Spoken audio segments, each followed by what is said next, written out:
আবৃত্তি করছি কবি আল মাহমুদ রচিত কবিতা বখতিয়ারের ঘোড়া।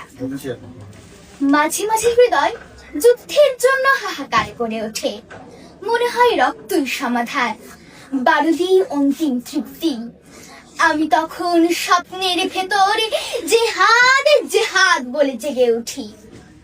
জেগেই দেখি কৈশোর আমাকে ঘিরে ধরেছে, যেন বালিশে মাথা রাখতে চায় না এই বালক, যেন ফুৎকারে উড়িয়ে দেবে মশারি। মাতৃস্তনের পাশে দু চোখ মুছড়ে উঠে দাঁড়াবে এক্ষুনি।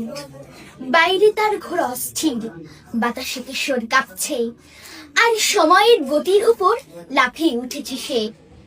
না, এখন সে শিশু, মা তাকে ছেলে ভোলানো ছড়া শোনায়।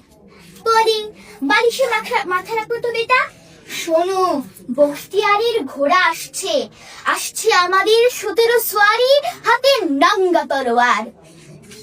মায়ের ছড়া গানে কৌতূহলী কান পাতে বালিশে, নিজের দিদির শব্দ বালিশের সিনার ভেতর। সে ভাবে সে শুনতে পাচ্ছে ঘোড়দৌড়। বলি, কে মা বখতিয়ার? আমি বখতিয়ারের ঘোড়া দেখবো। মা পাখা ঘোরাতে ঘোরাতে হাসেন।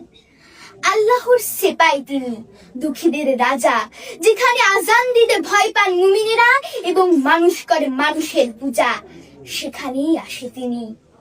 খিলজিদের সাদা ঘোড়ার সোয়ারি।